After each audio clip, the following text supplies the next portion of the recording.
170th episode of The Follow-Up. I'm Eden, and this is my dad, Noah. And every week for about the past 3 years, we've been sitting on my bed and having a conversation about something we want to talk about. And this week, we're going to talk about friendships.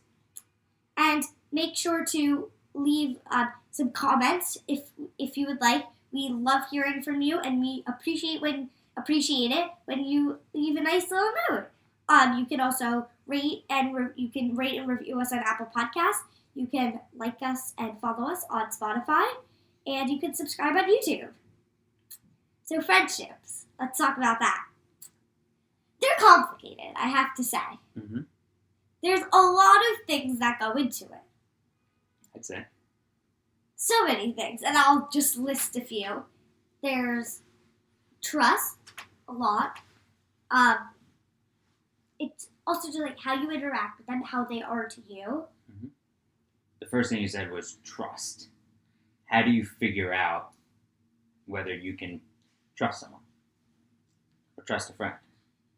Or like if they really feel connected to something. Okay.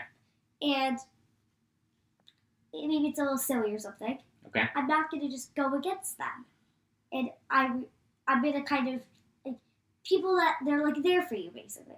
Okay, so, all right. So it's two different topics. So what you're saying is that if just because someone likes something or dislikes something or someone, whatever it is, like as long as it's not harmful, you're not going to say, whoa, what are you doing? Like, or no, like I think that's gross or that's disgusting or saying like I can't believe you like that. Yeah, so in that sense, it's you're not putting someone down. Yeah. Okay, so that can happen a lot at any age, but a lot at your age of kids just putting each other down to make themselves feel better. So if you said to somebody, I love Judy Blume books, if that other person would say to you, oh, really? Like, oh, I can't stand, like, why would you like that? That's so stupid. Yeah. But if, say... Doesn't make me feel good. Right. So but if someone else said that to you, and you couldn't stand Judy Blume books, how would you respond? Oh, that's great. What's your favorite book? Okay, right. Or what do you like about it? Because then maybe by asking some questions, you might think, oh, like maybe I should give it another shot. Okay, so it's being supportive of somebody, or not necessarily just not putting them down all the time. Yeah, or also after for trust. Mm-hmm. Like if you tell them something, a secret. Not necessarily a secret, but something you're just telling them. Okay. If they're gonna go gossiping about it. Okay, so you don't even have to say, hey, this is a secret, don't tell anybody. You don't want to have to feel that way. Yeah. Right. So I remember... Or like if you could tell people things. Right, so you feel like you shouldn't have to tell somebody, hey, don't tell anybody this. Yeah.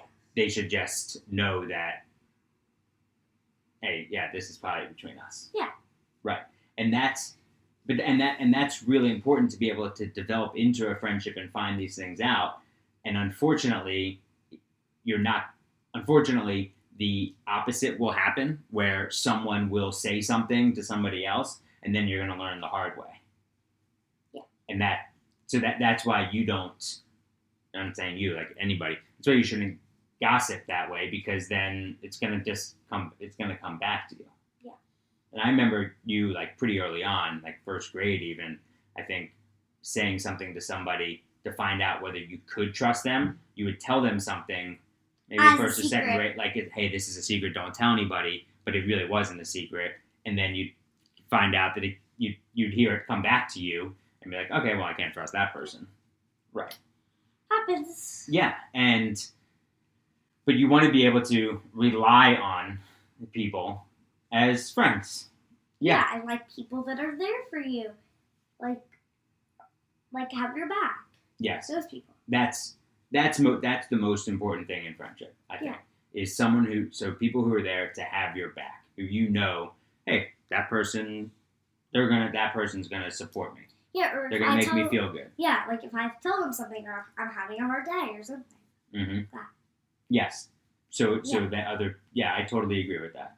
That there are people there that you can lean on, friends that you can lean on. Yeah. Mm-hmm. And at your age, though, and especially here in New York, kids change schools a lot, and you've had a few really close friends leave New York, change schools. You don't see them as much. People are spread out, and so I still have tons of people in my school who've been there for years. Yeah, right. So it is, but forming that connection and knowing who you can trust and who you can rely on does really help out who you are. But then I think when you went to camp this summer, you found some more people who you felt like, you know what, like this, if I was around this person every day, yeah, they would have my back. Yeah. Or even at camp, like, yeah, this person gets me a little bit better. Mm-hmm. And it's, but making friends is hard. It is. Yeah. And it's also hard, like, finding out that you can't trust them anymore.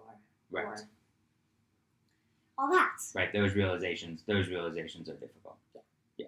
And there's no way around it sometimes. It's just sad. Like when you feel like, wow, I really thought I was friends with that person. And I'm not talking about that you have to be best friends. No, I don't really love that term, but like you thought you were friends with this person, and then they do something. You're like, friends just simply wouldn't do that to each other. No, and not like best friends or anything. Just like people that are around each other. Mm-hmm. Yeah. Yeah. Like we were like this friends. has happened with multiple of my friends. We've been in the same class. We've interacted a bunch. Played a bunch, and then it's just like. Right, just gone. Yeah. Which is always a hard disappointment. Yes. I think one of the things that Mom and I have passed on to you, which I think is a blessing and a curse, is high expectations of friends. Yes. And so that when you have high expectations of people, inevitably, people are going to let you down. Yeah. And at different times of your life, it hurts at various levels, because when you don't know, like at your age, you might not know how to process all of that. You're more thinking like, why would they do that? Like, who would treat someone that way? And then as you get older, you try to rationalize it maybe, or you're trying to hold on to a friendship that after time you're thinking, it's kind of broken. Like, why am I like, what am I like? This person the other person's not putting anything into the friendship, so why am I trying to put this effort in? Like maybe, but that doesn't mean that I don't care about that person anymore or anything like that. It just, you only have a finite amount of time in the day. Like, so I can't, if this person's not going to put in time to the friendship, why should I be putting in time to the friendship? It's not like you have to like never talk to them or speak to them. Right. It's like they're not putting time. Okay, maybe I hang out a little more with these people. Right, just is what it is. Like, yeah, if they want to start putting more time into it, then maybe I can. Mm-hmm. But it has to be like it's like a scale. It has to be even. If you want it to be even. Yeah, and friendships have to be on that scale. Yeah. And there are some times that when it goes down this way a little bit, then you have to bring it back. Then you have to bring it back up, because it might dip the other way because we're not perfect as friends, and then you have to lift it back up. You also have to look within yourself and realize, okay, so maybe I wasn't a great friend, or maybe I should have done this, or maybe I could do this. Like you had a situation at school with a friend last week where something happened in class, and from what you said, it seemed to be a misunderstanding. But I said to you, the next day, say something to her, and just say, look, I value our friendship, so I just want to explain the situation again, and I think that, I think that can help just by, so it's not necessarily always I'm sorry. Why'd you do that? Like, I don't like you. Just an explanation, and hopefully that the other person, or you, if it's coming from the other side, can think, you know what? Yeah, like, she didn't mean to do anything wrong. Like, it was just a miscommunication. If you just say, like, I'm sorry, that's not an apology. No, it's just a way to move on. It's like, I'm sorry that you explain. I never meant to like hurt your feelings or whatever. Mm-hmm.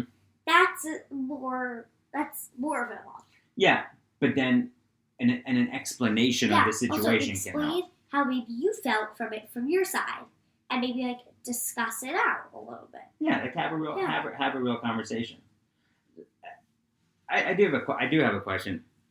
There are a lot of things that you're interested in. Like what? Say current events, basketball, Let's use basketball. bracelet making, all sorts of things. Okay, and I say to you, Mom and I ask you a lot, like, what did you guys talk about at school today? Oh, I know. Or like, what did you talk about? I don't ever remember. Or what did you talk about at lunch? And you're like, like whatever, like the recess or whatever. And so, and if I know we've said to you before, well, why don't you bring up things that you're interested in?